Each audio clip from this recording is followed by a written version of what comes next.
Most people think sales is all about cutting corners, taking the easy way out, or just persuading someone to make a sale. But in reality, it's all about helping customers make the best possible decision on their journey. So, what's the best way to do that? One of the best salesperson I have ever met gave me a precious formula. Sales equals effective communication. In today's video, I'll share 7 keys to improve whether you sell a product, service, or an idea. Let's dive in. Number 1 is using your client's name. Most people know this, but they don't do it effectively. When you use this method, you show that you care about them. The important part is knowing when and where to use their name. For example, to understand your needs and expectations better, may I ask you a couple of questions, Mrs. Anderson? And the key here isn't just saying the name. It's about saying it at the right time that shows you really understanding them clearly. When you show your clients that you are a results-driven person, using their name at the right time, at the right moment, helps build genuine connection. Number 2 is framing the entire conversation as a partnership.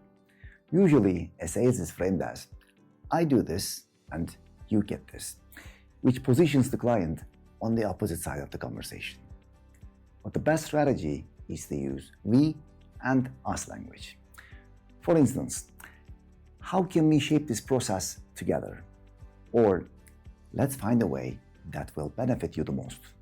As you can see, in these sentences, we're using collaborative language. We're on the same team as the client, not on opposite sides. This way, we decrease the client's resistance and build trust. We should always keep this in mind. Using us language sends the message, we're here to find a solution together. The thing is, sales doesn't change when you talk better. It changes when you listen better. Number 3 is asking open-ended questions. For example, if you ask, is this offer okay for you? You'll most likely hear yes, no, or we'll think about it. The conversation stalls. But what if you ask something like this? How would your company get the most benefit from the services we provide? Now, you prompt the client to actually think and talk. Conversely, if you only ask close-ended questions, you won't be able to learn their real intentions. The right mindset is to encourage the client to speak more. And the best way to do that is asking more open-ended questions. Number 4 is to help them see the future. To do that, we will use hypothetical questions. What do I mean by that? You're essentially giving your client a trailer, a preview of the benefits they'll get from your product or service. For instance, you could say, with our service, your team's productivity will increase by 40%. This gives them more time to focus on other critical tasks. As a leader, what would you do with that extra time? Now, we prompted them to imagine what they could achieve with that additional time and increase productivity. The power of hypothetical questions is that clients start imagining the benefits before they've even bought it. This creates a mental rehearsal for success, and the best salesperson know these are highly effective questions. Number 5, and this might be the most critical one, storytelling. You know what they say, facts inform, stories transform. Okay, why does a client buy something? Often it's because they know someone else bought it and got wonderful results, and the client thinks, if I purchase it, my results will be wonderful too. This is the core principle of using storytelling in sales. If you try to sell by just listing features and data, it's like handing someone flour, sugar, or raw eggs and expecting them to taste a beautiful cake.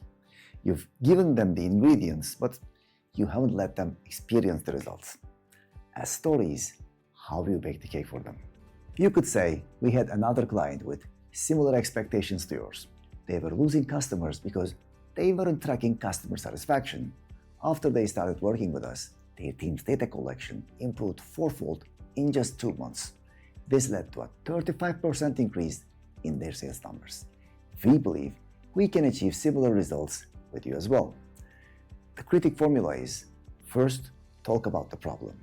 Then explain how you solved it for someone else. And finally, present the result and connect it back to your client. It's also crucial to highlight specific numbers, statistics, and percentages. The point is to internalize this formula. Real problems, real people, and real solution. Number 6 is to prioritize talking about value, benefits, and advantages. One of the biggest mistakes salespeople do is focusing on defending their price. What you need to do is focus on the value you bring to your clients. Here's another example. Mrs. Anderson, the investment for this service is $12,000. However, within 4 months, you'll break even through maintenance savings. By phrasing it this way, I'm not defending the price. I'm focusing on the mutual win.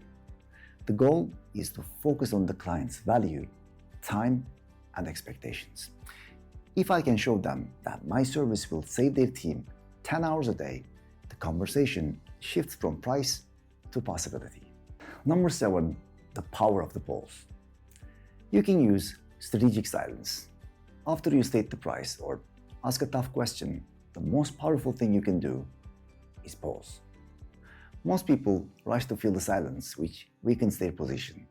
Instead, be confident and let the silence do the work, because it gives them space to think and shifts the pressure to them to respond. And this is why it matters. People don't buy because they're convinced. They buy because they feel clear. As a summary, first, we use our client's name to show we value them. Second, we use we and us language to show we're on the same page. Third, we ask open-ended questions, mostly WH questions. Fourth, we ask hypothetical questions to make them imagine the benefits. Fifth, we use storytelling, focusing on real problems, real people, and real solutions.